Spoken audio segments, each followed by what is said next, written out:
Touch education को like करें, subscribe करें और ज्यादा से ज्यादा शेयर। जब हम परीक्षा दे रहे होते हैं तो एक साल की मेहनत को 3 घंटे के पेपर में लिख रहे होते हैं। ऐसे में अगर आते हुए भी क्वेश्चन आप अटेम्प्ट नहीं कर पाए, टोटल क्वेश्चन नहीं दे पाए, तो ये आपके लिए काफी चिंता का विषय है। तो आज इस वीडियो के बाद आपका चिंता, टेंशन दूर।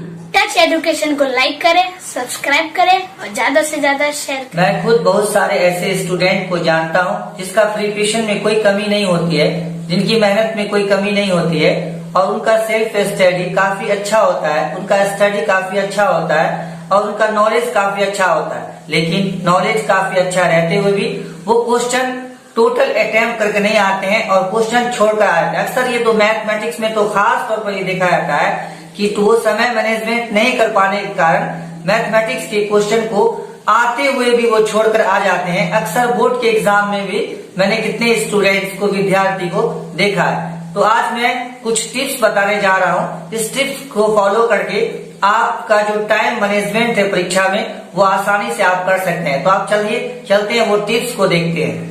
टच एजुकेशन को लाइक करें, सब्सक्राइब करें और ज्यादा से ज्यादा शेयर करें। गणित की परीक्षा में समय मैनेजमेंट करने के लिए सिर्फ आपको याद रखना पड़ेगा ट्रैक टाइम। ट्रैक का अर्थ होता है सीधी। जैसे कि आप देख रहे हैं ये ट्रेन का जो पटरी है, इसी को बोलते हैं ट्रैक। ट्रैक का मतलब होता है पथ, ऐसा रास्ता जो एकदम सीधा हो, एक वे में हो। तो आपका जो स्ट्रैटेजी हो, यानी जो रणनीति हो, वो एकदम सीधा हो, सरल हो और अच्छा हो। तो यहाँ सबसे पहले आप देखिए टी का जो अर्थ होता है वो होता है ट्रैक टाइम सिंस बिगिनिंग, यानी आपका जो शुरुआती जो समय होगा वो काफी महत्वपूर्ण होगा परीक्षा में। तो आपको शुरुआती टाइम को अच्छा से मैनेजमेंट करना है, यानी एक क्वेश्चन को आपको 2 बार ही पढ़ना है, ट्वाइस टाइम, यानी कि 2 बार पढ़ना है और 2 बार पढ़ के समझकर फिर आपको क्वेश्चन को आंसर देने लगना है। और एक बात याद रखें कि 50% आप क्वेश्चन जब अटेम्प्ट कर ले, यानी 100 में 50 नंबर का क्वेश्चन जब आप बना ले, तो आपका जो समय 3 घंटा दिया हुआ है, तो ये होना चाहिए कि वो 1.5 घंटा में ही 50% कंप्लीट हो जाए। और फिर आर का मतलब होता है रीड इंस्ट्रक्शन, यानी एग्जाम में जो इंस्ट्रक्शन दिया हुआ होता है उसको पढ़ना काफी जरूरी होता है। बहुत सारे स्टूडेंट्स को देखने में आता है, बहुत सारे स्टूडेंट इंस्ट्रक्शन को पढ़ता ही नहीं है। तो एग्जाम में जो भी इंस्ट्रक्शन दिया हुआ है उसको आप अच्छा से पढ़िए।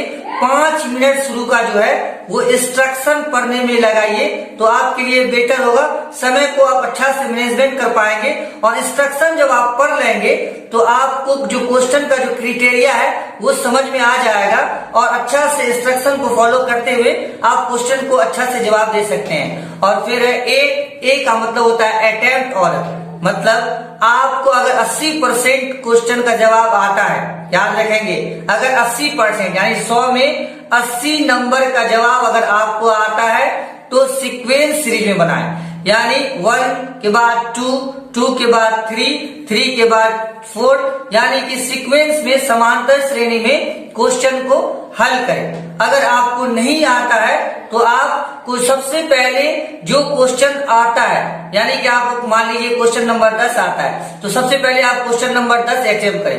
क्वेश्चन नंबर अगर मान लीजिए 11 आता है तो क्वेश्चन नंबर 11 अटेम्प्ट करें। और हाँ, गणित में अगर आप अटके, कहीं पर भी आप अटक जाते हैं तो आप उसको सॉल्यूशन लाने का प्रयास नहीं करें, वहीं पर छोड़ दें और जो आपको आता है पहले वो अटेम्प्ट कर लें। अब बाकी का जो समय है उसके लिए आप बचाएं और लास्ट में अटका हुआ क्वेश्चन को सॉल्यूशन प्राप्त करने की कोशिश करें। और सी फॉर चेक क्वेश्चन प्रॉपर्ली, यानी क्वेश्चन को कम से कम 2 बार जरूर पढ़ें। क्वेश्चन को कम से कम 2 बार जरूर पढ़े और अच्छा से पढ़े।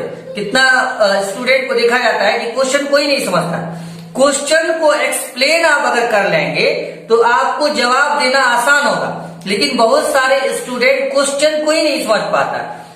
मिसाल के तौर पर कोई क्वेश्चन आपको 20 वर्ड में, 50 वर्ड में देना है, लेकिन और मैथमेटिक्स में कोई एक ऐसा सॉल्यूशन है जिसको आपको कह रहा है कि डिफाइन करिए। जैसे कि मान लीजिए क्वेश्चन लेते हैं, गणित के अर्थ, परिभाषा और परिचय लिखें। तो यहाँ पर गणित का जो अर्थ होता है वो लिखना है, उसका परिभाषा लिखना है और उसका इंट्रोडक्शन ही लिखना है। लेकिन बहुत सारे स्टूडेंट उसका गुण भी लिख देते हैं, उसका पूरा बायोडाटा लिख देते हैं। ये क्या है, हमारा समय का खपत है, जितना कहे क्वेश्चन में उतना ही आपको बनाना है। टच एजुकेशन को लाइक करें, सब्सक्राइब करें और ज्यादा से ज्यादा शेयर करें। और K for keeping thing handy, यानी मैथमेटिक्स में जो जरूरी होता है, यानी कि औजार बॉक्स, इंस्ट्रूमेंट बॉक्स में जो भी होता है, जैसे कि आपको इरेजर है, पेंसिल है और क्या कहते हैं, जो भी प्रोटेक्टर है, जो भी आपको जरूरी सामान है वो आपके पास रहना चाहिए, आपके हैंड में रहना चाहिए। कीप थिंग हैंडली, आपके पास जो जरूरत का चीज हो मैथमेटिक्स का वो आपके पास होना चाहिए। ये नहीं कि आपको जब टेस्ट चल रहा हो या फिर आप एग्जाम में बैठे हो तो आपको किसी अदर पर्सन से आपको मांगना पड़े।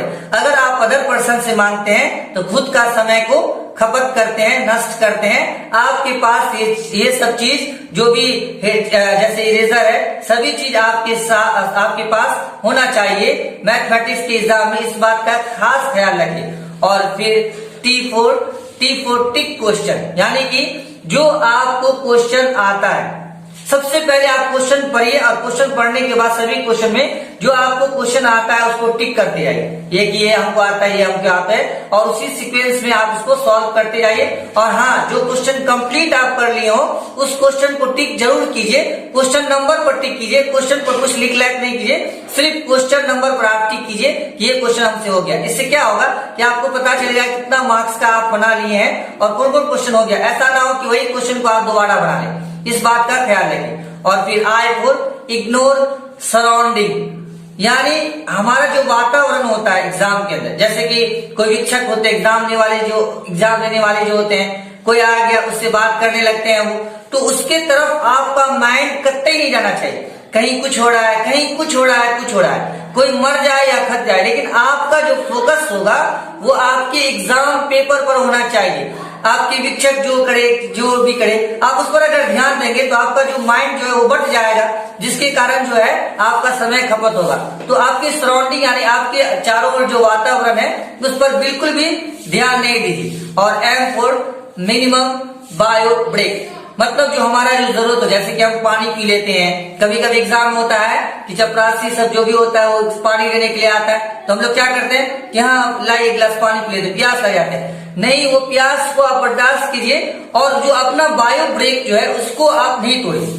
मेरी ये सलाह रहेगी कि मैथमेटिक्स में भी खास कर कि जो आपका जो नीड्स रहेगा, बायो ब्रेक है, उसको नहीं तोड़िए और पानी नहीं पीजिए। पानी घर से पी कर ही जाइए एक गिलास, और एग्जाम के दौरान आप बिल्कुल भी पानी नहीं पीजिए। हो सकता है कि आप पानी पी रहे हो और वो गिर जाए तो आपका पूरा पेपर खराब हो जाएगा, आपका पूरा ईयर चला जाएगा, आपका पूरा साल चला जाएगा, आपका पूरा मेहनत चला जाएगा। यानी पानी या फिर कोई भी एक्स्ट्रा बायो जो रिलेटेड है आपकी जो नीड्स है उसको आप पानी उनी वगैरह से जो आएगा उसको आप बिल्कुल भी नहीं पीना है। पूरा फोकस आपको एग्जाम के पेपर पर रखना है। थोड़ा देर 3 घंटा के लिए आपको प्यास को बर्दाश्त करना है, क्योंकि वो आपको 10 साल का, मैट्रिक वाले का 10 साल का मेहनत होता है। और इसी तरह सभी एग्जाम का जो एक क्राइटेरिया होता है 1 साल का मेहनत होता है, उसको हम 3 घंटा में पेपर लिख रहे होते हैं। तो इस बात का खास ख्याल है। और last E for extra sit in advance. Extra sit in advance का मतलब ये होता है कि आपको जो भी पेपर एग्जाम में दिया हुआ है, देखिए टेस्ट वाले जो अगर आप कोचिंग में टेस्ट देते हैं, स्कूल में टेस्ट देते हैं, टेस्ट वाले भी पॉइंट ध्यान रखेंगे कि आपने जो भी पेपर एग्जाम के लिए लाया है, यानी जो भी सिट दिया जाता है एग्जाम में लिखने के लिए, उस पुस्तक को आप दोबारा एडवांस में लेने की कोशिश नहीं कीजिए। इससे क्या होगा कि आप दोबारा लेंगे तो फिर उसको लाएगा, इससे आपको टाइम मैनेजमेंट करे। आपके पास जो सीट दिया जाता है कोशिश कीजिए, पूरी कोशिश कीजिए कि उसी में आप अपना जो है क्वेश्चन को सॉल्यूशन दे दें। यानी जो पेपर आप टेस्ट में लेके आए उसी पेपर में दोबारा आपको पेपर कॉपी से या किसी से निकालना नहीं पड़े। अक्सर कोचिंग के स्टूडेंट को भी देखा जाता है कि वो एक बार बना लेते हैं, फिर एक घंटा के बाद सर पेज लाइए या फिर खुद पेज निकालने चले जाते हैं। ये क्या है, हमारा टाइम का खपत है। इस बात को खास ख्याल रखिए कि जितना नीड्स होगा उस पेपर को आपको दिया जाता है, तो एडवांस में एक्स्ट्रा सीट लेने की कोशिश नहीं कीजिए। बस टच एजुकेशन को लाइक करें, सब्सक्राइब करें और ज्यादा से ज्यादा शेयर करें। बस हमने जो ट्रैक टर्म बताया है, इस ट्रैक टर्म को अगर आप अच्छा से ध्यान में रखेंगे तो आई एम श्योर, मैं 100% कॉन्फिडेंट हूँ, मैं 100% मुझे विश्वास है कि आप मैथमेटिक्स के एग्जाम में ही नहीं बल्कि किसी भी सब्जेक्ट के एग्जाम में आसानी से समय को, टाइम को मैनेजमेंट कर लेंगे। गणित की बात मेरे साथ में बस इतना ही। मिलेंगे नेक्स्ट एपिसोड में नए टॉपिक के साथ। धन्यवाद।